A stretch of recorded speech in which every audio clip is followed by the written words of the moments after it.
ನಮ್ಮ ತಂದೆ ತೀರೋದಾಗ ರಾಜ್ಕುಮಾರ್ ಮಗ ಹಿರಿಯೋರು ಶಿವರಾಜ್ಕುಮಾರು ಅವ್ರು ಬಂದು ಹೂವನ್ನ ಹಾಕ್ಬಿಟ್ಟು ಮಾಡ್ಕೊಬೋಗಿದ್ರು. ಆಟದ ಮೈದಾನ ಬಂಗ್ಲಿ ಇದೆ ಅಲ್ಲೊಂದು. ಆ ಬಂಗ್ಲಿ ಒಳಗೆ ಇದು ಬಾಕ್ಲು ತಗೋತಿದ್ರು. ಇಲ್ಲಿ ಏನು ಮಾಡ್ಕೊ ಹೋಗ್ತಿದ್ರು. ಈಗ ಅಣ್ಣವ್ರು ಬಂದ್ರೆ ಹೆಂಗಿರ್ತಿದ್ರು ಇಲ್ಲಿ? ಅಣ್ಣವ್ರು ಬಂದರು ಇಲ್ಲೇ ಇರ್ತಾರೆ. ಈಗ ಅವ್ರು ಈ ಕಡೆ ತಗೋತಿದ್ರು, ನಾವು ಈ ಕಡೆ ಕುಂದಿದ್ದು. ಅವ್ರು ಈ ಕಡೆ ಬಂದಾಗ ನಾವು ಆ ಕಡೆ ಕುಂದಿದ್ದು. ನನ್ನ ಮನೆ ಬಿಟ್ಟು ಎಲ್ಲ ಚೆನ್ನಾಗಿ ಮಾತಾಡ್ತಿದ್ರು. ನಮ್ಮನೆಗೆ ಎಲ್ಲರೂ ರಾಜ್ಕುಮಾರ್ ಆಗಲಿ,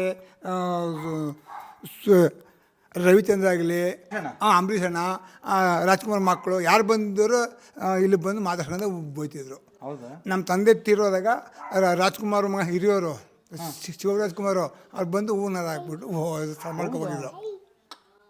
ಅದು ಜನ ಇದು ವಿಷ್ಣುವರ್ಧನ್ ಬಂದಿದ್ದ ಇಲ್ಲಿ ವಿಷ್ಣುವರ್ಧನ್ ಬಂದಿದ್ದ, ಅವರು ಬಂದಿದ್ರು. ಯಾವ ಸಿನಿಮಾ?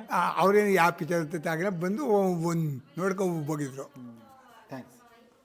ಅಂಬರೀಷ್ ಒಂದು ಬಂದು ಹೋಗಿದ್ರು. ಅವರು ಅವಾಗೆಲ್ಲ ಬರ್ತಿದ್ರು. ಅಂಬರೀಷ್ ಅಣ್ಣ ಹೆಂಗೆ ಮಂಡ್ಯದ ಗಂಡ? ಸೂರ ಹಬ್ಬ ನಮ್ಮದ್ರಲ್ಲಿ ಮಂಡ್ಯದ ಗಂಡ ಗಂಡೆ ಅವರು. ಏನಂದರೆ ಪಾಪ ಇದಾಗೋಯ್ತು ಅಷ್ಟೇ.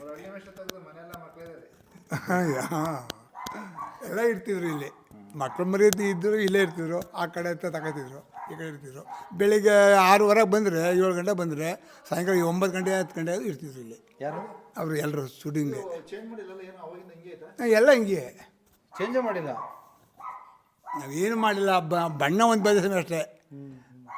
ಬಾಕಿ ಸಿನಿಮಾಗಳು ಕೊಡಲ್ವಾ ನೀವು? ಕೊಡ್ತಾ ಇಲ್ಲ. ಚಪ್ಪಲಿ ಮೆಟ್ಕೊಳ್ತಾರೆ, ಶೂನೇ ಹಾಕೊಂಡ್ಬಿಡ್ತಾರೆ, ಶೂ ಹಾಕೋತಾರೆ, ಚಪ್ಪಲಿ ಹಾಕೋತಾರೆ. ಅಲ್ಲ ರಾಜ್ಕುಮಾರ್ ಅಂಬರೀಷ್ ಅಣ್ಣ ಕಾಲದಲ್ಲಿ ಚಪ್ಪಲಿ ಹಾಕೊಂಡ್ಬರ್ತಾರೆ. ಇಲ್ಲ ಇಲ್ಲ, ಅವ್ರು ಅಲ್ಲಿ ಬಿಟ್ಬಿಟ್ಟು ಬರ್ತಿದ್ರು. ಈಗಿನ ಕಾಲದವ್ರಿಗೆ ಪದ್ಧತಿ ಇಲ್ಲ, ಸಂಪ್ರದಾಯಗಳು ಇಲ್ಲ.